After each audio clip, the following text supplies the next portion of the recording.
Welcome to this week's edition of Taiwan Outlook. I'm your host, Chi-Chen Lo. In this globalized world, transnational communication is becoming more and more important. But for those people who can speak or master different languages, there's no problem for doing that. But for those people who can't, an interpreter is a good choice. Our guest today is someone who has been in this business for more than 15 years, and she has done more than 5,000 conference hours and 1,000 projects covering a variety of subject matters. Let's welcome Charlene Huang. Charlene, welcome to our program. Yep, nice to be here. Thank you. I look at your background. You have a bachelor's degree in physics, and you did your graduate work in seismology and journalism. And now you're in the interpretation industry. How did you, change your profession and enter into this business? It was, I would say, circumstances dictates that. Although I had a background in physics, I was trained in engineering for some period of time. But because when I worked in Taiwan's synchrotron project, it was back in 1987. That was my very first job, and it was a government job. I was with the project management division, and synchrotron is a big machine which makes electrons go very fast, as fast as the speed of light. Okay, and then because a synchrotron it generates the kind of radiations that helps you to look into the small structures of the materials. And when I was involved in the project, and because of my background and also because my ability to speak some English, they put me in charge of documentation to compile this technical documentation and status report, because we had a lot of international advisors. They needed to know about the status, that they needed to know the issues that we need to overcome. So it was during those works, being the editors of those documentation, I realized I enjoy tinkering with words, especially across the language, across the culture, across the different fields. And then I realized I wanted to do something, utilizing my capability in the language and in my technical fields and my passion for words. So I went to get a journalism degree, and even before I got my degree, I was already writing for international magazines that are reporting about Taiwan's technical semiconductor electronics industries. And also I got a couple of pro bono jobs for NGOs, environmental groups, or sometimes my professor will ask me to help out with visitors when we go out to the conferences. So gradually I became an interpreter. Did you decide to get any professional training, or just learning by doing? Learning by doing. I'm pretty much self-taught. And what's the most difficult part when you first entered into this business? Getting on the short list of the prospective clients, because I was nobody, and nobody knew I had this expertise to offer, and the clients didn't know where to look. So I had to gradually build up my reputation, and through the word of mouth, nowadays I have a comfortable size of a clientele to keep me busy. I think looking back, 15 years ago, the interpretation industry is still very, rough and not very bright, wide enough. So is that a very insecure job at that time? Of course, in the beginning, I was nobody. I was not famous. So the assignments comes far apart and few and far apart. But at that time, people already recognized the importance of interpretation when you do this kind of international communications. And back then, like Wang Lisha, she was already famous for offering this type of service, and people beginning to recognize in Taiwan, if you want to become an active member of this globalized society, you have to be able to do so, equipped with such a ability to do so when you communicate with the outside world. So, and back then I believe that Taiwan would be engaged in the GATT negotiations, and all the way until Taiwan becomes a member of the WTO. And there were a number of high caliber interpreters. They work with our government and go out to those negotiation meetings to help the officials negotiate and communicate. What's the most difficult part when you are doing the interpretations for your clients? I would say learning about the new area, new field, especially nowadays with the advancement of technology, and when people come to Taiwan to introduce the new technology to the Taiwanese audience, or when there's a new framework or system to be set up. For example, in the financial world, we need to implement the new systems for like capital management, for the banking industries, and so there are people coming to Taiwan to introduce the theory and practice, and so that's the time I have to prepare myself mentally and get into the mind or the shoes of the speakers and to know what they are talking about, so that I will be able to convey this information completely to the Taiwanese audience. But I know you cover a variety of subject matters, from social science, human rights, to medical, even physics, or high tech, and so on. How can you make yourself so versatile and try to master different subject matters? I wouldn't call myself versatile, but I try, and it requires some very intensive preparations mentally, and so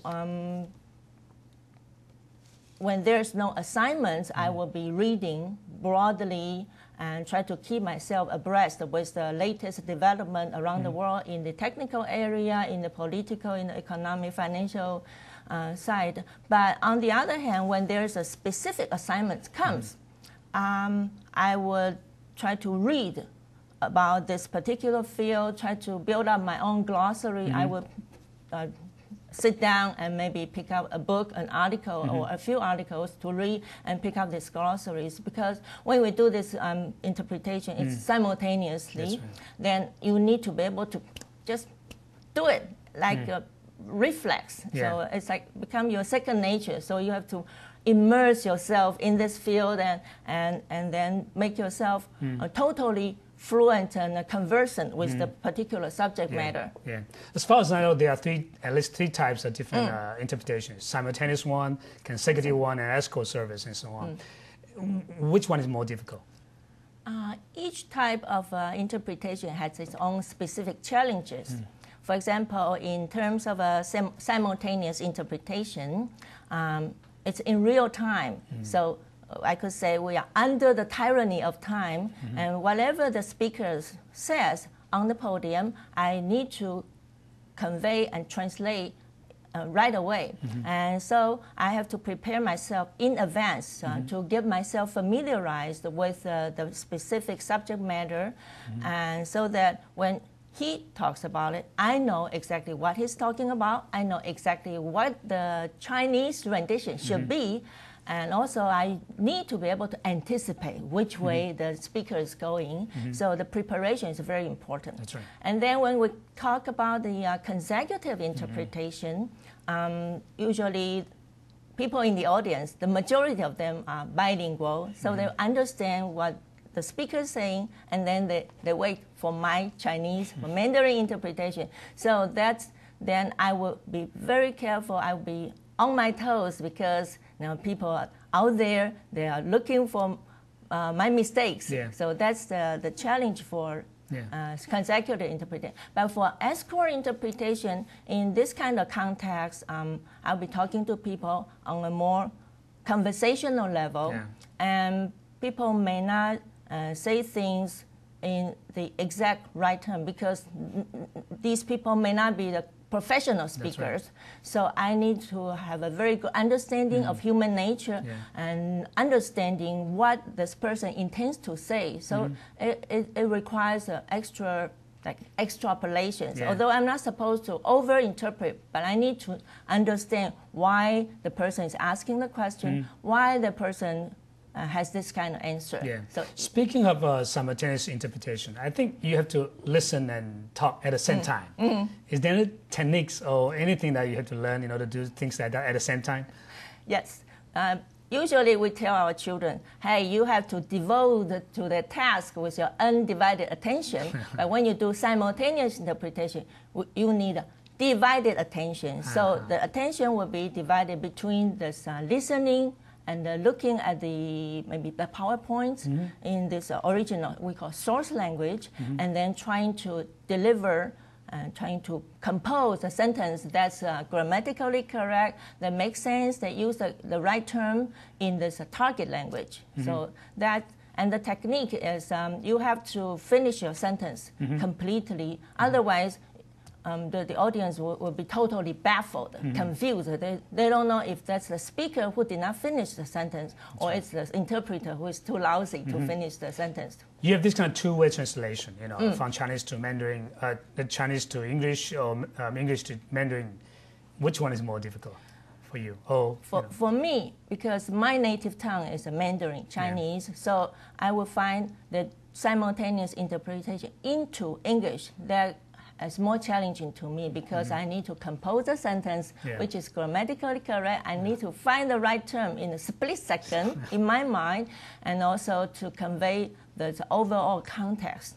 Yeah. Is there a gadget or any machine that is helping the interpreters in doing the job? You mean during the training? Translate, the training or even the on-site interpretation. Oh, on-site interpretation here. Like this is what we call, this is a transmitter.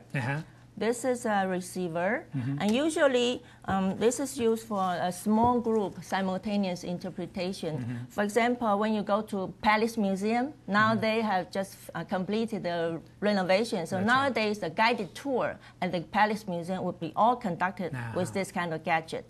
So I would be talking into this, and then the people around me, they will get this interpretation in the ear through this. I don't have to shout. I don't have to interrupt other people, to disturb other people's doing.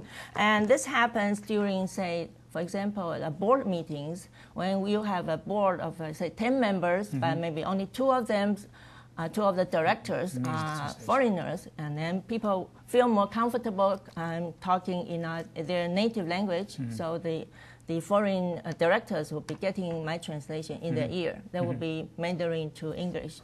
And there are also other situations. For example, in a big meeting, the shareholders meeting. Nowadays, all these public listed companies have their shareholders meeting. And suppose there are some directors on the board, foreigners, but they would also like to know what's being talked about at this shareholders meeting. And shareholders meeting is open to all the shareholders, including people from the public. So they also want to know what's happening, what's being talked about. So they get this in their ears too. You've been in this business for more than almost 15 years. What do you think is a good interpreter, and to survive in this industry? What's the good quality of being a good interpreter? Discretion is number one, because in our business, we come across a lot of confidential information that our clients would not want us to disclose to a third party.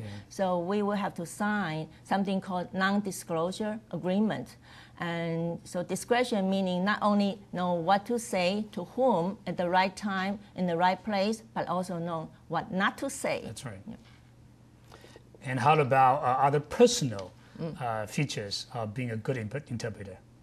A natural curiosity and a passion for knowledge, for understanding more about how this world operates, as if you want to have a peek at the God's notebook on how he designed this world, how he designed all this life on earth. So it's a natural curiosity, so that will help you to overcome the difficulty when you try to understand a new subject matter, to collect this information, to build your own neural networks in your minds, so that you will be able to deliver a good interpretation on the spot. But people in this business must have been under a lot of pressures, constant pressures and so on. How do you overcome this kind of pressures on you? I try to keep my life simple. I don't have a social life. I don't have a lot of social engagement, and so that I will be able to fully devote to the project, upcoming projects, totally, mentally, even during my sleep. But how about setting up personal relationship with those clients and so on? You become friends afterwards? Not really. We try to maintain a professional relationship. Uh-huh. Yeah. Okay. And we've been talking about your personal experience in this business.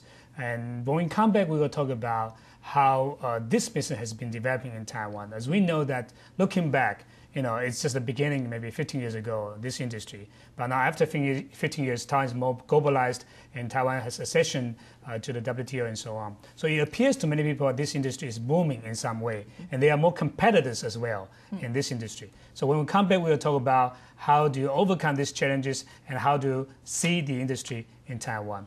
And let's take a short break and stay with us.